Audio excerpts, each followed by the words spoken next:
అందరికీ నమస్కారం. Welcome to it's you TV. ప్రస్తుతం మనతో పాటు ఉన్నారు ప్రముఖ ఆధ్యాత్మిక ప్రవచనకర్త బ్రహ్మశ్రీ డాక్టర్ నోరి నారాయణమూర్తి గారు. గురువు గారితో మాట్లాడి ఆర్‌వి టూర్స్ అండ్ ట్రావెల్స్ వారు నిర్వహిస్తున్న ఎన్నో యాత్రల యొక్క విశేషాలేంటి? అసలు మనం ఎందుకు వెళ్లి దర్శించుకోవాలి? ఆ పుణ్యక్షేత్రాల యొక్క పవిత్రత, ప్రత్యేకతలన్నీ కూడా గురువుగారితో మాట్లాడి స్వయంగా తెలుసుకునే ప్రయత్నం చేసేద్దాం.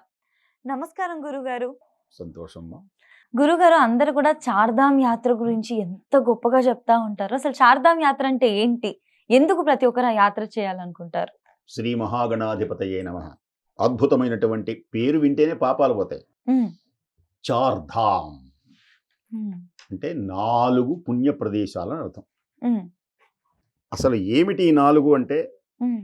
గంగోత్రి, హ్మ్. యమునోత్రి, హ్మ్. కేదార్నాథ్, బదరీనాథ్. హ్మ్. ఈ 4ంటిని సహజంగా చార్ధామ్ అంటారు. హ్మ్. గొప్ప విశేషం ఏంటంటే ఆర్‌వి ట్రావెల్స్ వాళ్ళు ఈ 4గే కాదు ఇంకో కొన్ని చూపిస్తూ ఉంటారు. హుహు. వీటిలో హరిద్వార్‌ని చూపిస్తారు. చార్ధామ్‌ని గురించి చెప్తాను. హ్మ్. హరిద్వార్ కూడా ఈ శ్లోకంలోదే మోక్షాన్ని కలిగించేదే. హ్మ్. అయోధ్య, మధుర, మాయా, కాశీ, కాంచీ, అవంతిక, పురి, ద్వారవతి చైవ సప్తైతే మోక్షదాయకాః.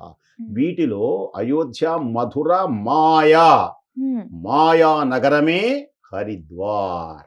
హ్మ్. హ్మ్. భగీరథుడు తపస్సు చేశాడు. హ్మ్. శంకర ప్రత్యక్షమైనాడు. హ్మ్. గంగను వదలమన్నాడు. హ్మ్. గంగను వదిలారు. హ్మ్. ఆ గంగ శివుని జటాజూటములో నుంచి నిమజ్జనౌఘోత్పతత్పంక శంఖాకరాత్ముర్మి నిర్మగ్న నీరేజరే కొన్న మద్భృంగ నేత్రోత్సవ శ్రీ గంగా భవాని హ్మ్. ధళ ధళ ధళ ధళ ధళ ధళ ధళ ధళ దూకింది. హ్మ్. హిమాలయములకు దూకింది. హ్మ్. హిమాలయముల మీద నుంచి భూలోకానికి వచ్చింది. హ్మ్. ఆ హిమాలయముల మీద నుంచి భూలోకానికి వచ్చిన సుందర ప్రదేశమే హరిద్వార్. ఓకే. దీని పేరే మాయానగరం. హ్మ్. అక్కడ ఉంటుంది గంగ. దూకుతుంటుంది ఉరవళ్ళ పరవళ్ళతో.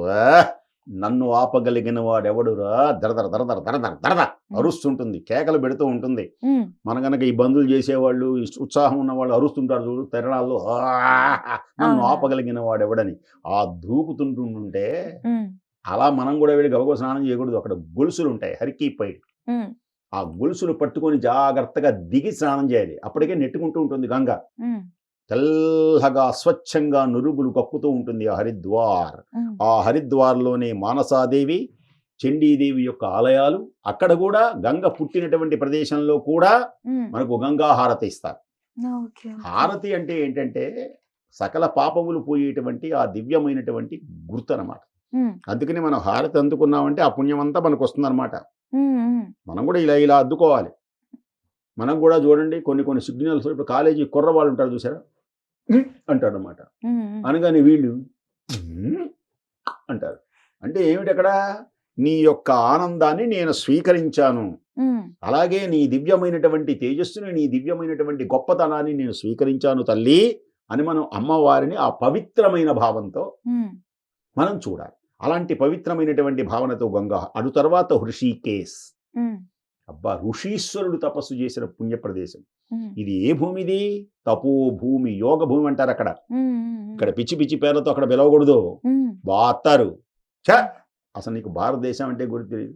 హ్మ్. ఇది ఏ భూమి? యోగ, మన బస్సులోనే చెబుతారు ఇది. హ్మ్. రుద్రప్రయాగ. అలాగే రకరకాల పేర్లతో పిలుస్తారు. యోగ భూమి అంటారన్నమాట. అక్కడ యాపిల్ పళ్ళు ఉంటాయి. హ్మ్. మనకి యాపిల్స్ ఉంటాయి చూసారా? అక్కడ మనకి ఇక్కడ ఉన్నటి ఈ పిచ్చి చెట్లు అక్కడ యాపిల్ పళ్ళు ఉంటాయి. ఓకే. ఓకే. అలా వేలాడుతుంటాయి. హ్మ్. అందమైనటువంటి జలపాతాలు, హ్మ్. అందమైన లోయలు భయాన్ని గొలుపుతాయి. భయం, ఆశ్చర్యం, ఆనందం, సంతోషం. మన హృదయం పురివిప్పిన నెమలిలా నాట్యం చెయ్యాలి అంటే ఆ ప్రదేశాన్ని చూడాలి. ఏడుస్తూ కూర్చోవాలంటే నీ సంసారంలో ఏడుస్తూ కూర్చోవాలి ఈ మేళలో. హ్మ్. ఈ దుఃఖం అది ఆనందం. అలాంటి ఆనందం ఋషికేశ్, లక్ష్మణ జ్వాలా వంతెన అలా ఊగుతూ ఉంటుంది తెలిసిన వంతెన మీద నడుస్తుంటుంది. అదొక ఆనందం. హ్మ్. లక్ష్మణ జ్వాలా వంతెన. ఆ లక్ష్మణుడు కట్టాడని రాములు వారు నిర్మించారని మనం చెబుతూ ఉంటాం.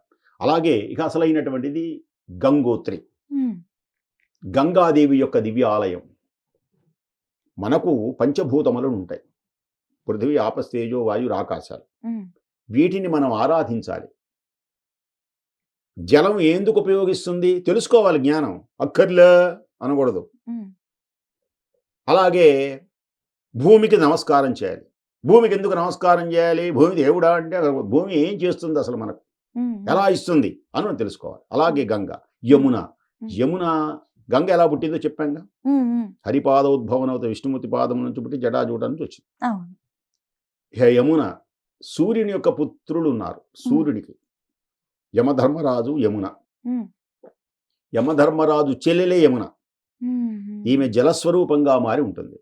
అసలు ఈ యమునా నదికి కృష్ణుడికి చాలా అవినాభావ సంబంధం. హ్మ్. యమునా తటమున మోడులు విరిసి, యమునా తటమున మోడులు విరిసి, పూలు పూచెనవి గోపాలని మధుమురళీ గానలీల. ఆ హ్మ్. యమునా నది అద్భుతమైనటువంటి ఆ యమున పుట్టినటువంటి చోటుని జాగ్రత్తగా వెళ్ళాలి. మెట్ల మీద హ్మ్. గుర్రాలతో వెళ్ళాలి. ఏ మాత్రం అటు ఇటు ఉన్నా ఢామ్మని కొన్ని వందల మీటర్ల లోతు పడిపోతాం. అంత హ్మ్. అలాంటి ప్రదేశంలో జాగ్రత్తగా తీసుకెళ్తారు వీళ్ళు. గంగోత్రి, యమునోత్రి, అద్భుతమైనటువంటి కేదార్నాథ్ హ్మ్. అదే శివునికి ఆలయం. కొంచెం దాటితే అదే కైలాసం. పన్నగహార పార్వతీరమణ నిన్నే స్మరింతును నిటల నయనా.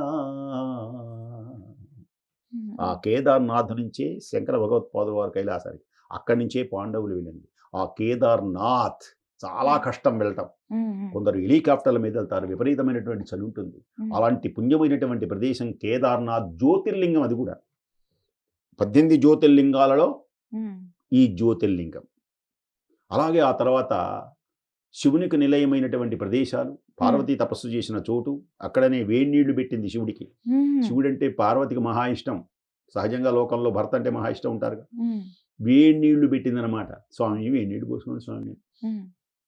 అక్కడ పురులు విప్పి నాట్యం ఆడుతుంటాయి. సెలయేళ్లు దూకుతూ ఉంటాయి. అసలు మరి చూడాలంతే. హ్మ్. అంబర చుంబి శిరస్సర జడీ పటల ముఖన్ముఖుల్లుటద భంగ తరంగ మృదంగ నిస్వన స్ఫుట నటనాలుకూల పరిపుల్ల కలాప కలాపి జాలమున్ కటక చరత్కరేణు కరకంపిత సాలము సీతశైలమున్. అహో అహో అహో అడుగడుగున అహోనే. హ్మ్. అహో అహో హిమవన్నగము హ్మ్. భరతావనికే తలమానికము అని మీకు వద్దన్న కవిత్వం వస్తుంది అక్కడ.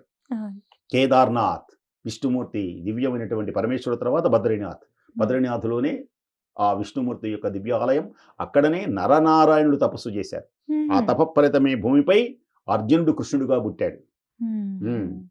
అందుకనే హ్మ్. వర్ణిస్తారన్నమాట. అర్జునుడు కృష్ణుడు మామూలు వాళ్ళు కాదు. వాళ్ళు హ్మ్. ఏదో హ్మ్. కర్ణుడు అంటే కుదరదు. హ్మ్. అసలు వాళ్ళెవరు? నరనారాయణులు వాళ్ళిద్దరు. నరనారాయణ జననము ధరణికి ముదమాయే, సురలు మురిసి సుధలు చింది విరివానలు కురిసే. వాళ్ళు పుట్టినప్పుడు అలాంటి దివ్యమైనటువంటి కేదార్నాథ్ ఆలయం ప్రక్కనే బ్రహ్మ కపాలం ఆ పక్కనే. అక్కడ వేడి నీళ్లు ఉంటాయి. హ్మ్. మేఘాలు ఉంటాయి. అసలు ఇప్పుడు కనపడుతుంది. మనం బ్రష్ చేసుకుంటున్నప్పుడు కొంచెం ఆ కిటికీ కనపడుతుంది. హ్మ్. కొంచెం రోడ్డు మీద మనుషులు కనపడతారు. మనం మొహం కడుక్కొని అక్కడికొచ్చేటప్పటికి మనుషులు కనపడరు, ఎవడు కనపడరు. ఫుల్‌గా మేఘాలు. అమ్మా! ఆ! మొత్తం అసలు ఎక్కడ ఏముందో మనకు తెలీదు. హుహు. మన కిటికీనే మనకు కనపడదు. ఓకే. ఇక మన చేతులు హ్మ్.